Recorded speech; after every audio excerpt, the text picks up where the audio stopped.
Ladies and gentlemen, thank you for standing by, and welcome to the Q1 2020 Wabash National Earnings Conference Call. At this time, our participants are in a listen-only mode. After the speaker presentation, there will be a question-and-answer session. To ask a question during the session, you will need to press star one on your telephone. Please be advised that today's conference is being recorded. If you require any further assistance, please press star zero.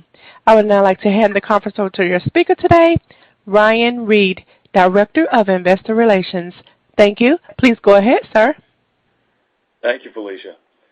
Good morning, everyone, and thanks for joining us on this call. With me today are Brent Yeagy, President and Chief Executive Officer, and Mike Pettit, Chief Financial Officer. A couple items before we get started. First, please note that this call is being recorded. I'd also like to point out that our earnings release, the slide presentation supplementing today's call, and any non-GAAP reconciliations are all available at ir.wabashnational.com. Please refer to slide 2 in our earnings deck for the company's safe harbor disclosure addressing forward-looking statements.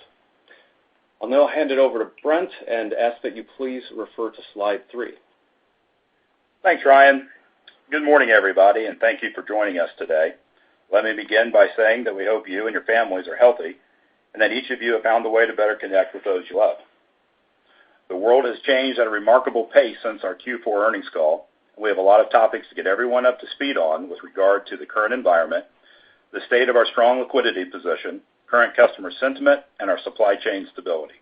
I'd also like to offer some thoughts and perspective on the company's performance through the last recession in that 2008 to 2009 timeframe and why we expect this experience to be very different.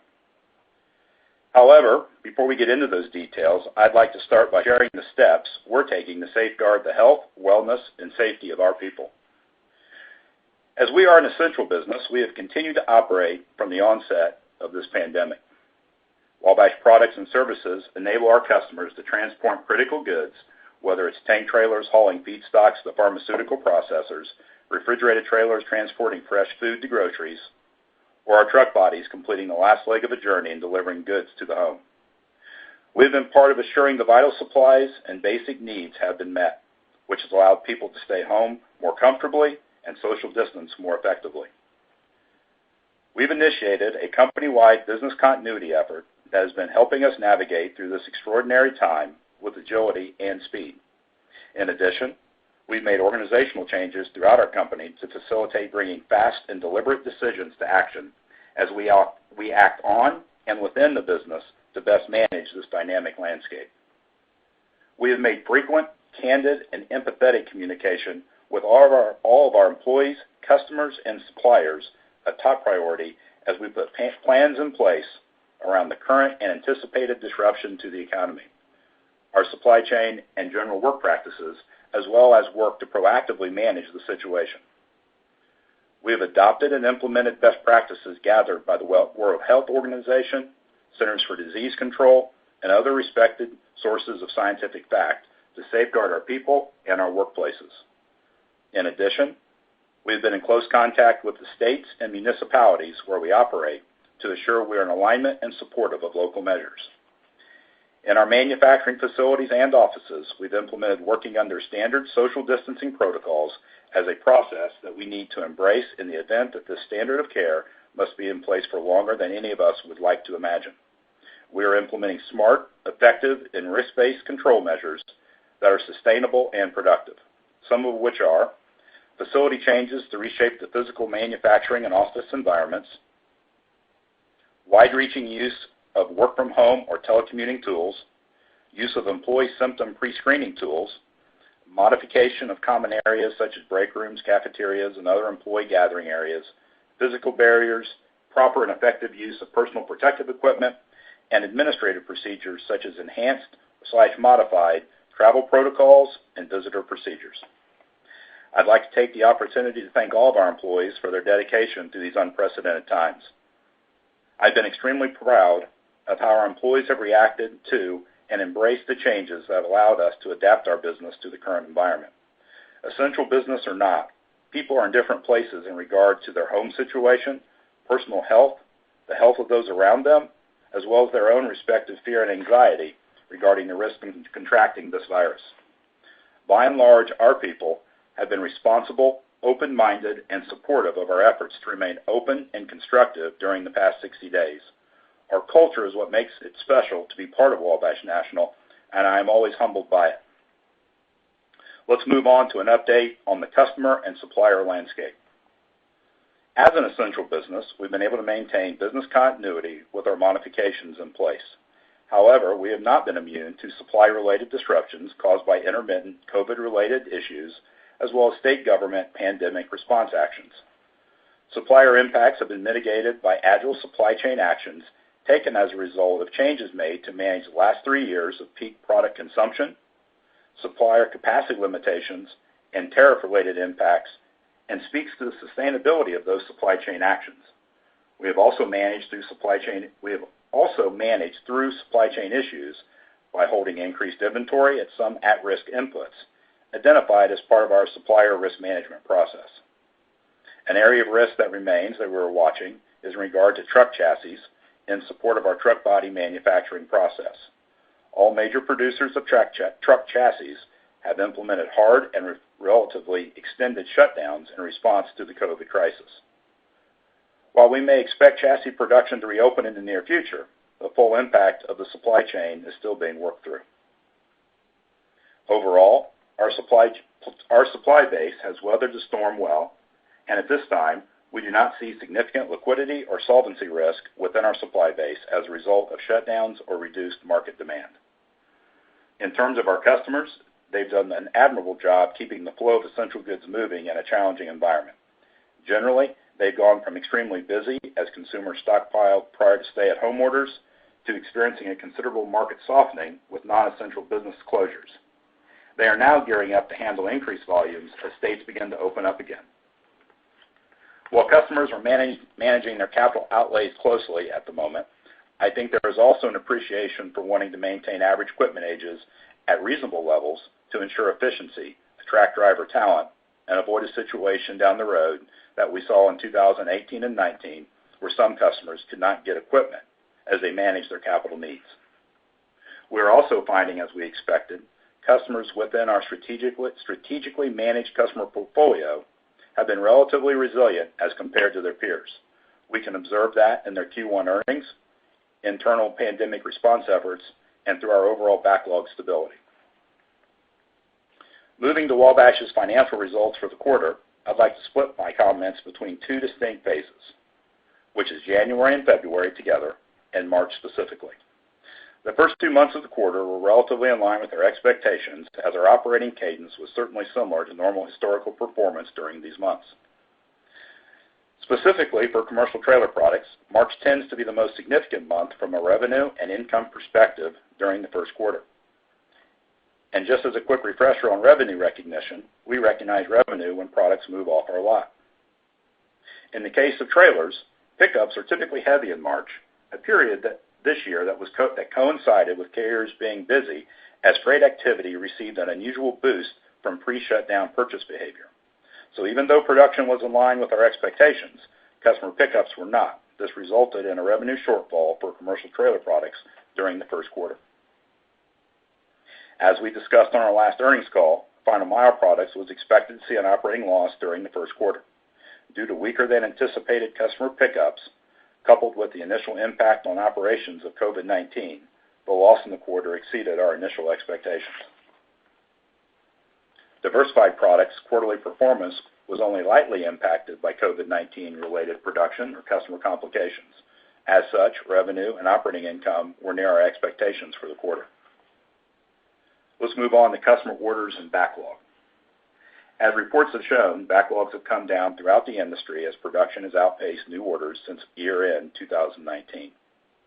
Wabash National's backlog ended the first quarter at approximately $1 billion, after registering $1.1 billion at the end of 2019.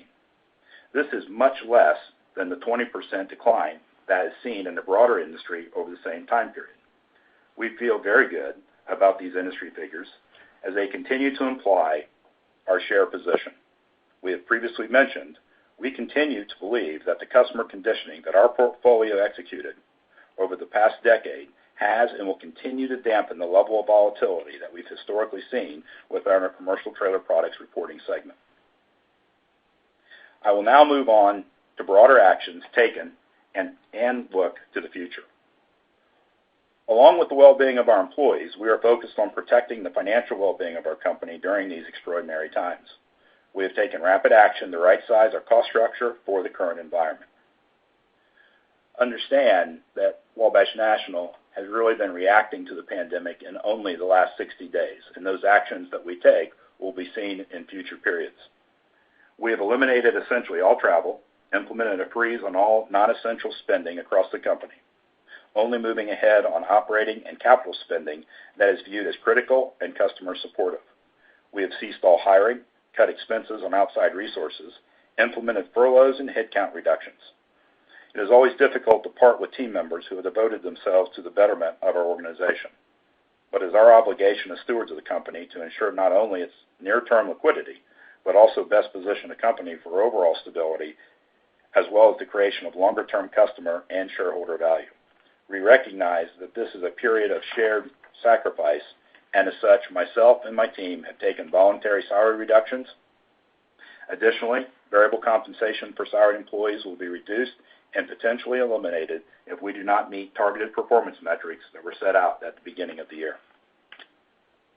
Looking ahead, we have well-developed contingency plans to reduce spending further, if necessary, based on further deterioration of product or macroeconomic market conditions. In terms of how we're planning to operate in the near future, first and foremost, we will safeguard our people and our communities. We will then focus on serving our customers in the premium manner they deserve. While assuring the previous mentioned priorities, we will work to produce as effectively and efficiently as possible.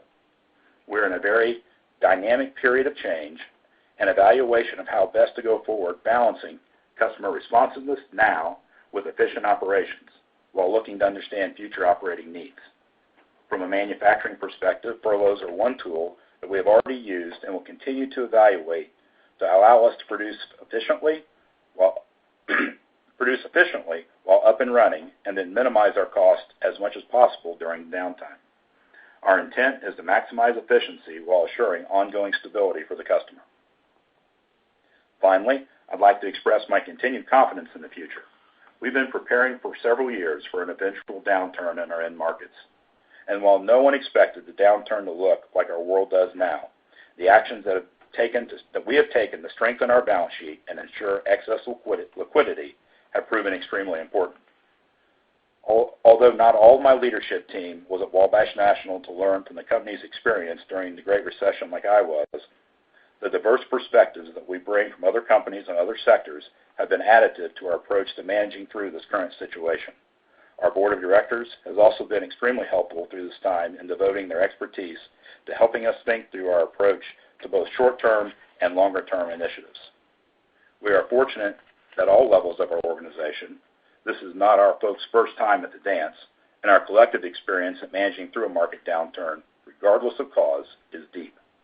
We expect to show that our improved financial performance through this cycle, that Wabash National is a more resilient company than we've ever been in the past. Wabash National has enjoyed a number 1 or number 2 position in the vast majority of our markets, and we intend to leverage this crisis to further distance ourselves from our competition. This crisis has afforded us the opportunity to move faster with organizational changes that were already underway, which we believe will allow us to increase our level of intimacy with our customers and drive an accelerated pace of customer-focused innovation that further differentiate our products in the marketplace. We'll look forward to sharing those with you on future calls. In closing, our focus right now is on navigating the impact of coronavirus. I'm confident that we're doing the right things to protect the health and safety of our associates, to continue serving our customers in this critical time, and to play our part in supporting the transportation sector. While the economic impact of COVID-19 will be severe, Wabash National has been through difficult times before, and we have learned lessons from prior cycles that we have embraced to make us stronger and more agile heading into this one. Finally, our resilient culture and strong balance sheet provide us with the opportunity to emerge as a stronger company as we have continued to execute our strategic plan throughout this crisis. With that, I'll turn it over to Mike for his comments. Thanks, Brent. We're going to do things a little differently on this call by spending more time discussing metrics that have taken on greater importance in this environment, like our balance sheet, liquidity, and debt structure. As Brent mentioned, we feel that we're better positioned than at any point in our company's history to not only absorb a recession, but also to use this period to set ourselves up to perform on the other side. But first, beginning on slide 4, I'd like to briefly give some color on our first quarter financial results. On a consolidated basis, first quarter revenue was $387 million, with consolidated new trailer shipments of approximately 9,150 units during the quarter. As Brent mentioned, customer pickups of equipment were below our initial expectations for the quarter, leading to revenue also coming in below expectations. First quarter gross margin was 9.5% of sales, while operating income came in a loss of $110 million due to non-cash goodwill impairment charges. Operating income on a non-GAAP adjusted basis was a loss of $2.9 million. Given the uncertainty of the current environment, we recorded non-cash goodwill impairment charges totaling $107 million relating to the acquisitions of the Walker Group and Supreme Industries. Brent and I would like to reinforce in the strongest terms possible that our final mile business remains an exciting opportunity and a growth platform that we intend to leverage in the short, medium, and long term. The progress we've made to recapture share combined with Wabash's technology offerings will continue to resonate in the marketplace, and we continue to work diligently on the operating performance within this business to ensure profitable growth. Finally, for the quarter, GAAP net income was a loss of $106.6 million, or negative $2.01 per diluted share. On a non-GAAP adjusted basis, net income was a loss of $2.3 million, or negative 4 cents per share. Moving on to slide 5, I'd like to review our cost structure and give you a little more detail about how we've made quick adjustments from a cost perspective. In rough numbers, it's fair to say that our cost structure is highly variable, with material costs of 60% and direct labor equating to another 10+%. So in total, I like to think of our total cost base as approximately 75 to 80% variable. We have moved quickly to ensure that our variable costs are coming down in line with volumes.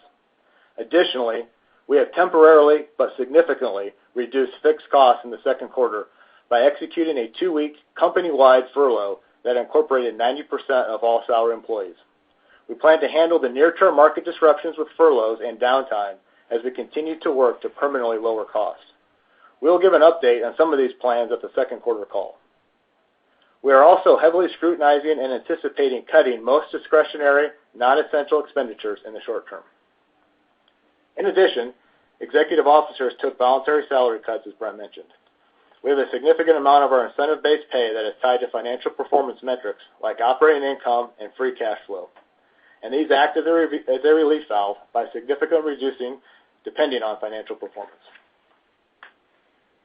I'd like to stress that we have contingency plans for multiple scenarios, and while the actions we walk through are important steps in reducing costs, we have additional levers that we're ready and able to pull should the situation dictate. Given that we're all managing through unprecedented uncertainty and conditions that can change at a moment's notice, we have decided the time is not right to provide detailed forward guidance. However, under current circumstances, we expect free cash flow to be positive in 2020. Moving on to our balance sheet, our liquidity, or cash plus available borrowings, as of March 31st, was $277 million, with $155 million of cash and $122 million of availability on our revolving credit facility. In March of this year, we proactively drew $45 million from the revolver to bolster our cash balance. Our modeling suggested a $45 million revolver pull covered the worst case we could envision, which is to say we do not expect to tap our revolving credit facility again in 2020, but it is for the liquidity that remains available to us. Moving on to capital allocation on slide 6. Regarding capital expenditures, we are again heavily scrutinizing spend and only proceeding with projects that are critical to the maintenance of our existing operations. We are targeting a 50% reduction from our previous guidance to approximately $20 million in spend and stand ready to reduce further if required. We expect to free up cash through working capital reductions, and that, coupled with our quick and decisive cost cuts, should allow us to deliver positive free cash flow even in this difficult operating environment. With regard to capital allocation during the first quarter, we invested $6.3 million in capital projects, paid our quarterly dividend of $4.5 million, and repurchased $8.9 million of shares prior to the pandemic.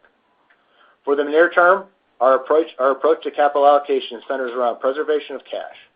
We will carefully control capital expenditures while prioritizing our dividend and assessing opportunities for debt reduction. Turning to our debt structure, our nearest maturity is not until March of 2022 when our term loan matures. The balance stands at just $135 million, and we expect to look to refinance this instrument in the next year. We are covenant light with no financial covenants on our term loan or high-yield bonds. The only potential financial covenant in place is on our revolving credit facility, which dictates a minimum fixed charge coverage ratio of 1-to-1 when excess availability on the revolver is less than 10% of the total facility. We obviously do not expect this covenant to come into play. We've been in close contact with our Brent group over the past couple of months. They have been very helpful in advising on the trends that they see developing in the debt markets, and we have confidence in continuing with the partnerships that we have in place. Now finally on slide 7, I think it might be helpful to spend a moment comparing where the company stands now compared to prior cycles. With the uniquely severe nature of this crisis, it seems like the 2008 to 2009 time period would provide the most relevant comparison. While we know some of you have followed Wabash for more than a decade, I think it would be useful to discuss some of the challenges the company faced during the last cycle and why we don't expect a repeat this time. First and foremost, in early 2008, the company did not have the cash or liquidity balance that it enjoys today. This lack of liquidity, combined with limited access to fresh capital during the financial crisis, forced the company to take drastic steps that we will not repeat. I think it's fair to say that experience has left collective scar tissue around the organization, and those are mistakes that we will not repeat, and clearly our present liquidity situation speaks to that. Beyond our presently stronger liquidity situation, this company has also grown and diversified our product and in-market exposure over the last decade. We have gone from primarily a producer of dry vans to a holistic provider of transportation equipment and expanding our portfolio to include tank trailers, truck bodies, and expanding our customer and in-market exposure accordingly. In summary, we feel that we're well positioned to navigate the unprecedented time. Our cost structure is highly variable, and we've taken quick actions to reduce fixed costs. We have excess liquidity, no financial covenants at present borrowing levels, and a patient debt structure. It's absolutely our intention to continue furthering the progress of our strategic plan and prepare ourselves to be stronger as market conditions recover. With that, I'll turn the call back to Felicia, and we'll open it up for questions. As a reminder, to ask a question, you will need to press star 1 on your telephone. To withdraw your question, press the pound key. Please stand by while we compile the Q&A roster. Again, that's star and the number 1.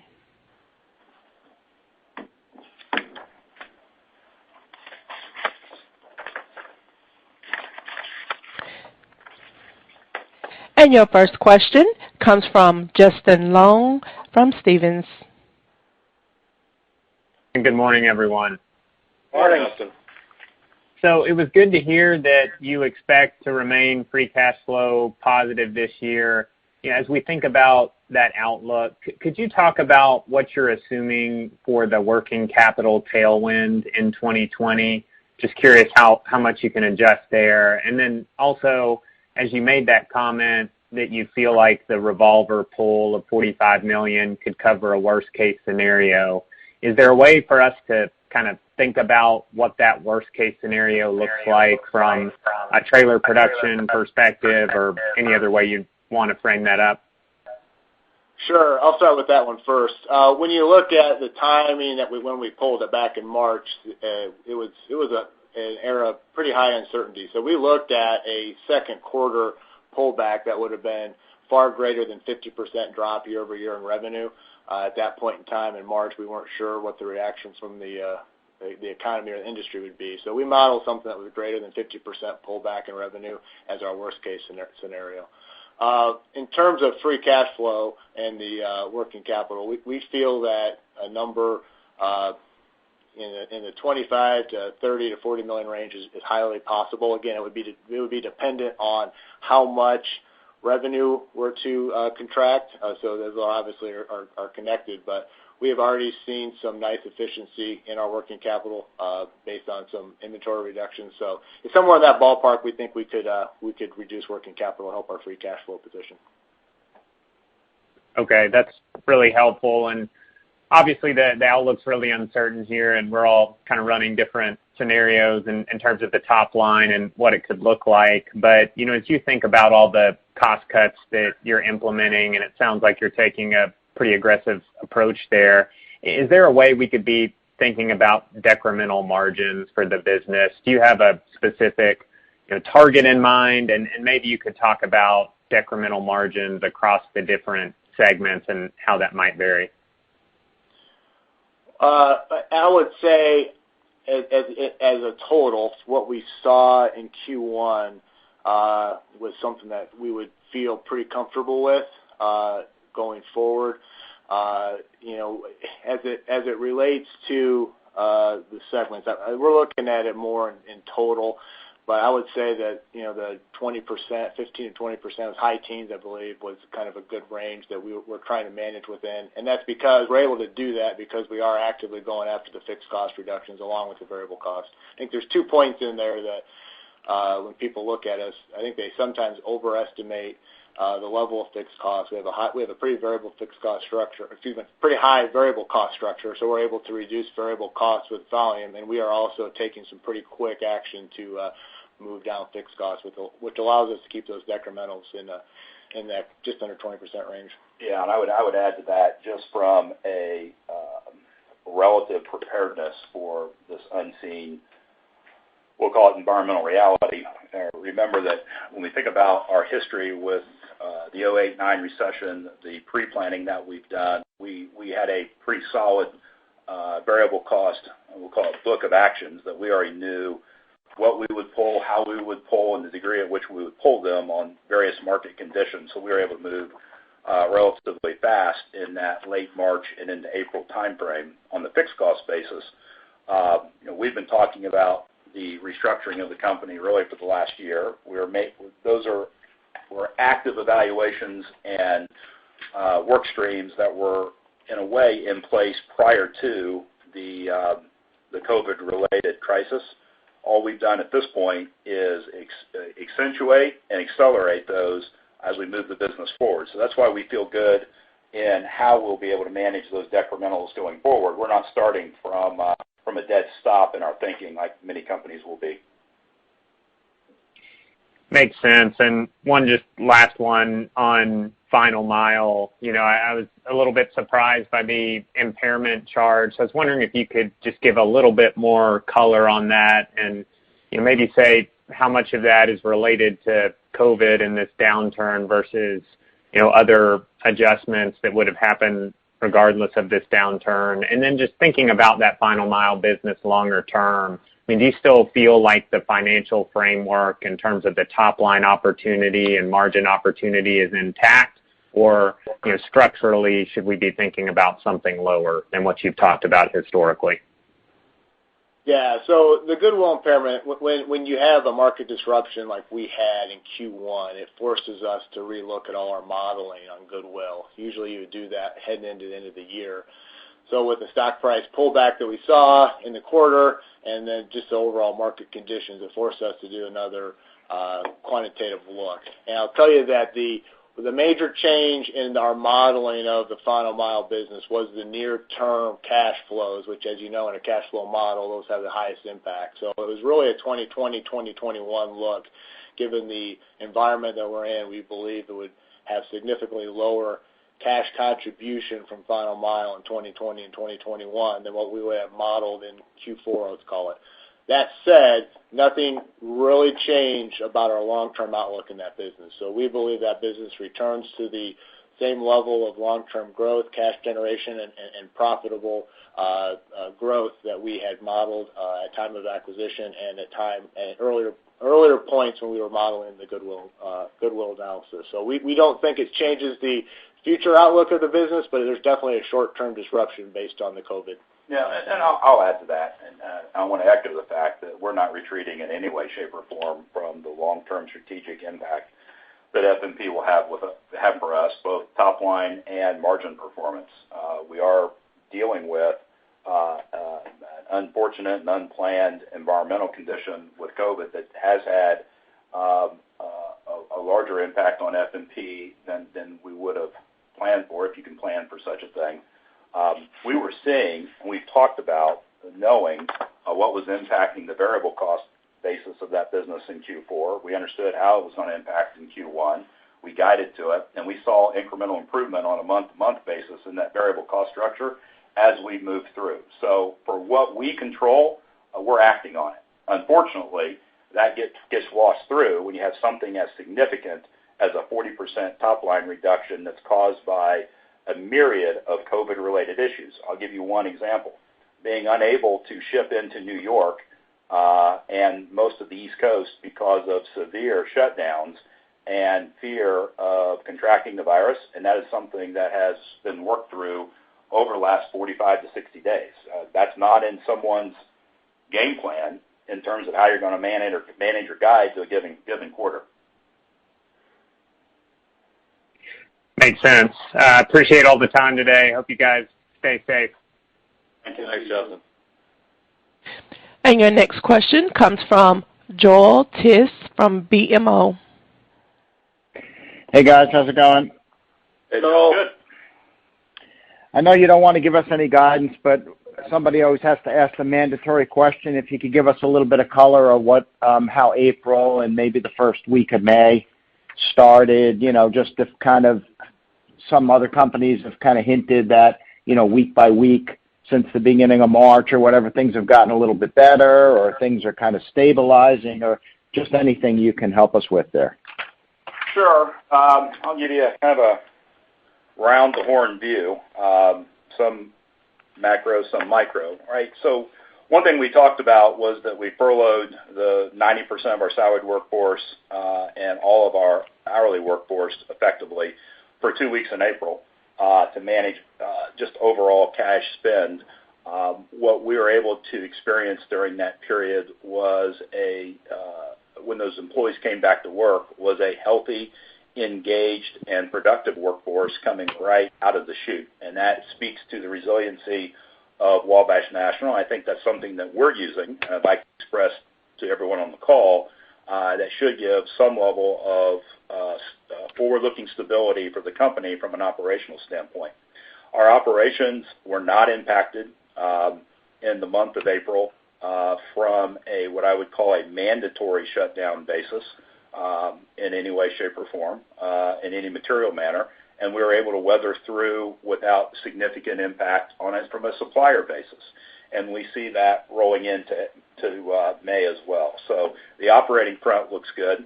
From a commercial standpoint, our customers are still ordering, and cancellations have remained, I'll call it non-material at this point, as we manage the in and out of backlog. So we've maintained relative backlog stability, and that is a really good sign as we look at the remainder of the year.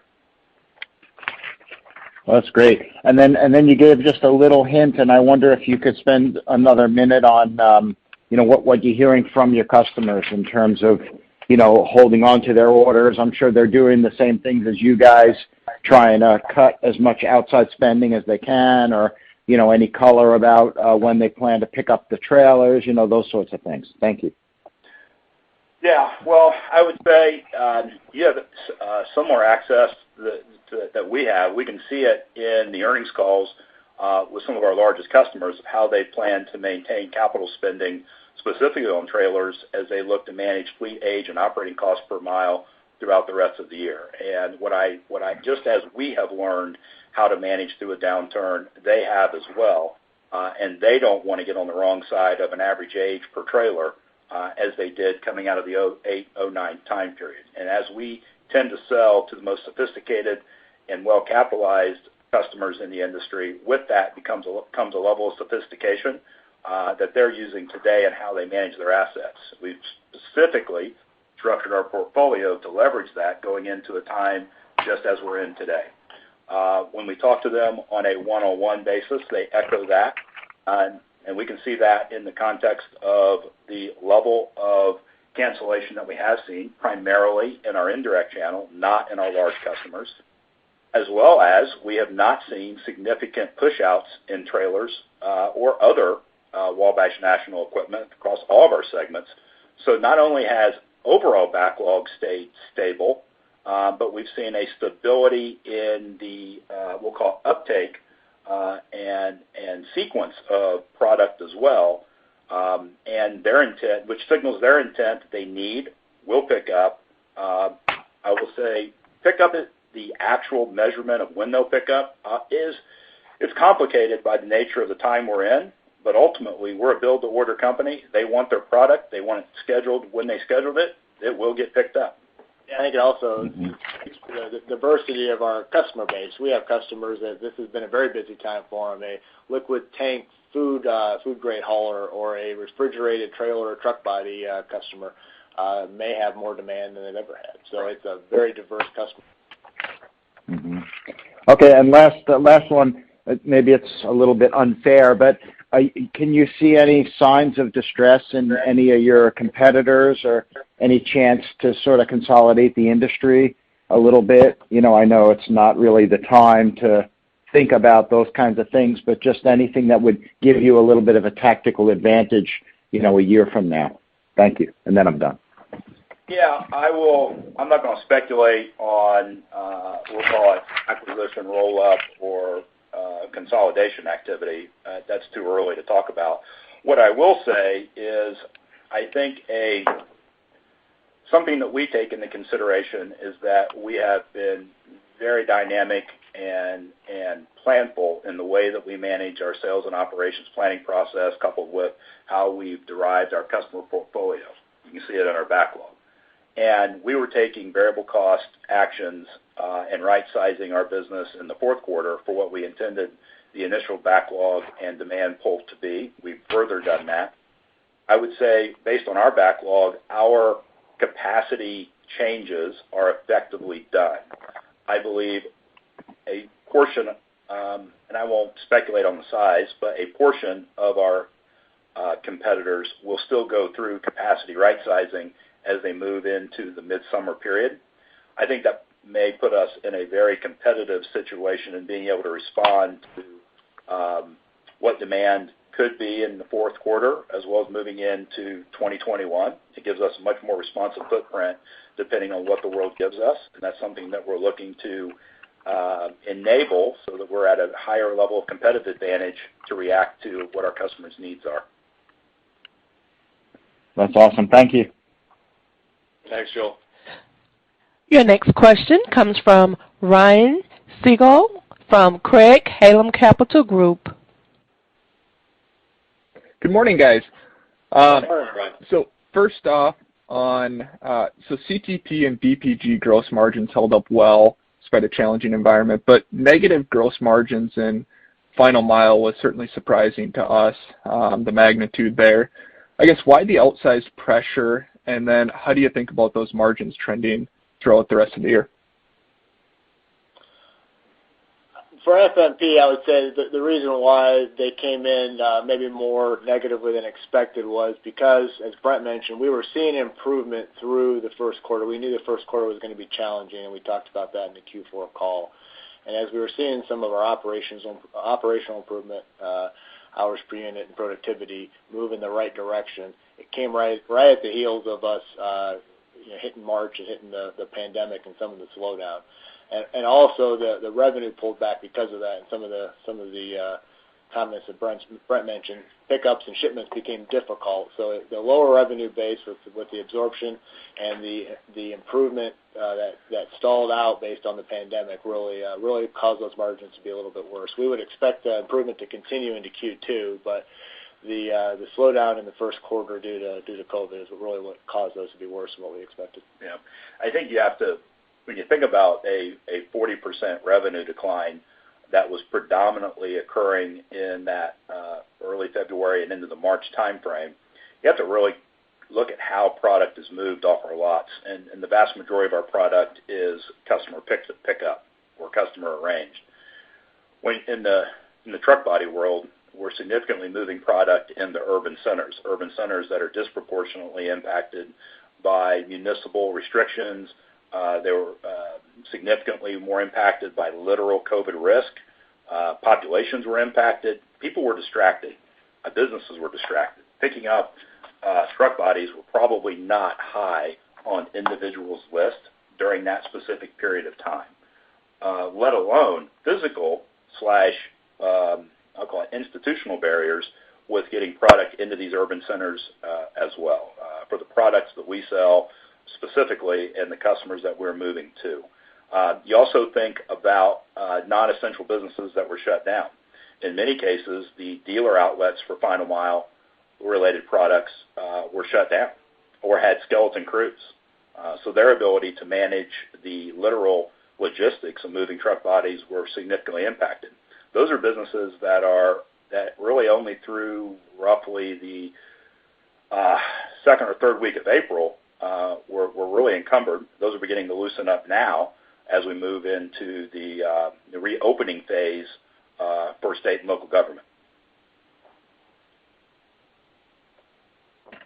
Great. That's helpful. And then just kind of as we think, over the medium term, I don't think anyone argues with the longer term opportunity there and the secular trends. But Mike, I heard you say that the biggest change to the goodwill analysis was changes to 2020 and 2021 cash flows. I guess we were previously expecting a pretty sharp bounce back in the second half of this year in final mile, but it sounds like that could be a little bit longer. I guess, how do you think about the next, call it 6 to 18 months? Yeah, we definitely would expect the second half to improve, but it would be a slower recovery than what we would have been expecting, say, in Q4 on the call. As we mentioned, that we were seeing some improvement through that business in Q1. We would expect to see that continue. We would expect to see improvement through 2020, and definitely significant improvement in 2021. It's just a matter that those absolute levels will be lower than what we would have originally modeled at a year-end time frame, call it in Q4 of 2019. Got it. Last one for me, then I'll turn it over. So you talked about Q2, kind of the worst case scenario back in March. It was expected to be down 50% or more. Has that expectation changed? Have things improved, worsened since then? I guess, any high level kind of directional guidance you can give without being too specific. Thanks. Yeah, no problem. No, it's really more along the lines that we're running multiple scenarios, and at the end of March, when we decided to tap the revolver, I would say the range of scenarios were a little wider than they are now because it was hard to see the bottom at the end of March, just from a economy perspective, a recovery in the case rate of COVID or any of those things. So we were modeling things pretty severely down. As we stand today, I think our general base case that we've kind of tried to outline qualitatively is relatively intact. It really feels like the bottom is a little bit more coming up a little bit and a little bit more stable. So it's not so much the base case has moved too much. It's just the bottom is more easy to see. So we feel pretty good. We feel pretty good at our liquidity levels and what we did, and we're actually very comfortable and probably wouldn't need to pull that money today if we knew then what we know now. Great. Thanks, guys, and good luck. Thanks, Ryan. Thank you. Your next question comes from the line of Felix Boeschen from Raymond James. Hey, good morning, everybody. Morning, Felix. Hey, maybe if I could start with a bigger picture question. Brent, I appreciate some of your comments on social distancing measures within facilities. I'm curious if you could maybe expand on that topic a little bit, exactly what you've done within the facilities, and maybe how you think about increased automation opportunities going forward, or any maybe short-term increases to costs we should be thinking about. Yeah. Well, let's see where to start on that one. Well, obviously we have two different types of facility considerations. We have the office environment, we have the manufacturing environment. From an office environment standpoint, we've got roughly 40 to 45% of our salaried workforce working from home right now to facilitate social distancing within the office environment accordingly, right? So we can get the spread that we need. We have significantly changed, I'll call it the administrative and physical layout of certain common areas, break rooms, cafeterias, so on. And what we will do is a phased approach of reintroducing some portion of that salaried workforce back into physical environments at the pace at which we can maintain effective social distancing. So we'll make additional facility modifications to allow that to happen, but we probably will not have the same density of people in our office environment that we saw in the past. That's going to change physical needs going forward, and I would say in total will lessen, and that gives us opportunities potentially for facility rationalization, office consolidation going forward. So net, I see that as a reduced fixed cost activity for the company. From a manufacturing environment, we have been able to implement effective safeguards on the manufacturing floor across all of our businesses, and we have a very diverse set of manufacturing systems, but they do lend themselves much more than other industries, such as automotive. We have a much easier time putting in those appropriate procedures, and where those can't be put in place, physical barriers, right, to prevent the literal coughing and sneezing transmission through droplet to nearby workers. And so in the vast majority of cases, the productivity impact has been, I will say, minimal. We did see on the final mile business initially some impact in the March timeframe, but that is something that we've been able to continue to mitigate over the course of the last 30 days. And we just went through a round of work to understand how we can even further reduce that accordingly. What it has done, so from a capital standpoint, I don't see us at a point right now where we will need to shift capital to tackle COVID-related social distancing protocols that are impacting productivity. I don't see that. I actually see the opposite. I see us being able to understand how to use our enterprise lean tools to understand how we reduce and improve our standard work on the shop floor to encourage social distancing through efficient use of people without the use of capital. And that's the direction that we're heading down at this point. Okay, that's very helpful. And then maybe a question on the backlog. I think obviously the $1 billion down from 1.1 is much more stable than the broader industry. Is there any way to parse out that $1 billion any further? How much is maybe final mile contributing to that versus the legacy trailer side? Just any color on that would be helpful. Yeah, I can't give, I'll call it super specific, and I know you know that. What I'll tell you is that the breakdown of backlog by business reflects the normal breakdown that we have seen over the years. So we do not have some disproportional mix issue with backlog. It reflects our normal customer behavior. It reflects normal seasonality. It is stable in many ways beyond the top line obvious number. And that gives us great confidence at this point in how we look to manage our business in the future. Okay, and then my last one, maybe for you, Mike, on the CapEx side, that 50% reduction. Correct me if I'm wrong, but would you kind of categorize that at still sort of maintenance levels? I guess I'm trying to get maybe a better flavor for what exactly it is that you're maybe deferring or cutting this year. Yeah, so the $20 million would be primarily maintenance, safety, regulatory. There would be a couple key strategic initiatives that we continue to spend on in there. MSC, for example, could be contained in that. But it would largely reduce significant growth CapEx. But we feel like $20 million allows us to not only maintain, much like Brent's comments around our customers maintaining their fleets, we believe that allows us to maintain our facilities for the future to come out of this pandemic really running hard, but also allows us to maintain some of our most important strategic initiatives with some level of funding. Okay, I appreciate it. That's all I had. Your next question comes from the line of Jeff Kauffman from Loop Capital Markets. Thank you very much. Good morning, everyone. Morning. Quick question. You mentioned the customers didn't pick up the trailers to the extent we would have liked. So sales are down about 27%, receivables down about 30%, inventory is only down about 3 or 4% on a year-on-year basis. As these pickups balance out, where do you believe inventories go? The inventory levels that you see at the end of Q1, especially in our finished goods, will come down. So a lot of those sit today, Jeff, in finished goods. So we had a situation where we built significantly more units in the first quarter than we shipped. So finished goods inventory levels will come down at all things else remain equal. Yeah, and I think, Jeff, I know you know this, but I want to say it for the call.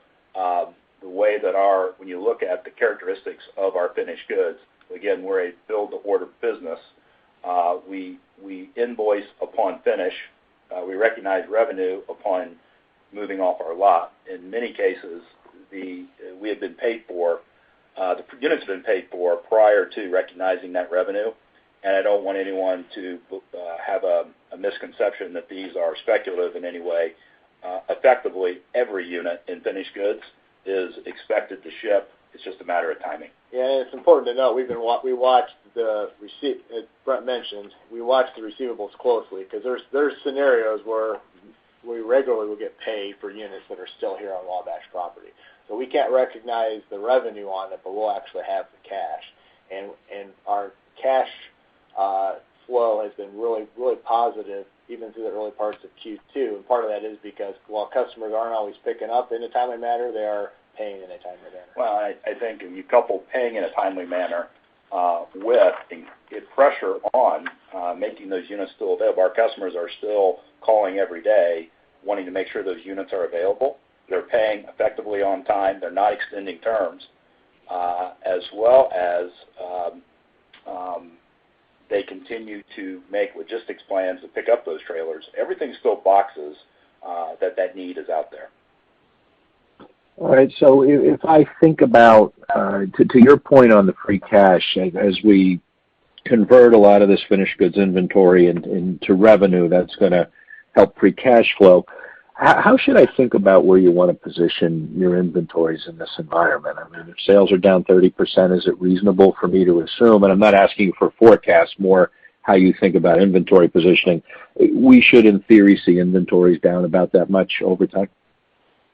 Yeah, we would certainly strive to reduce inventories in line with revenue, and that's kind of my comment on working capital. We would expect to see a reduction in working capital. That exact level and timing in this environment is tough to project, but we are certainly planning on, and we will see some reduction in working capital, which would be a benefit to free cash flow. Okay, just one other question, if I can. We talked about deferring non-essential CapEx. There's a lot of new products that were slated to be introduced this year, whether it was some of the new DuraPlate products or the development of MSC. As you no doubt know in the media, there's a big focus on refrigerated right now and refrigerated final mile solutions. How is this environment you're facing impacting the timing of some of these new product introductions? Jeff, it has had zero impact on the timing of the products that we have communicated to the market. Our Cellcore product is out on the road. Our MSC is where we want it to be. As Mike alluded to, we maintain funding for that. So there's a host of others. We have not delayed. In many cases, they are already commercialized, and they are available to the market right now. Mm-hmm. Okay, great. That's all I have. Congratulations and good luck. Thanks, Jeff. Thanks, Jeff.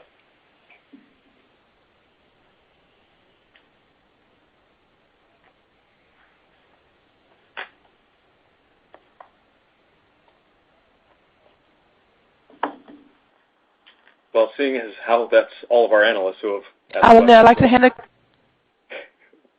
We'll close it there. Thanks, Felicia, and thanks for everyone for joining us today. More importantly, stay healthy and safe, and we'll look forward to following up during the quarter.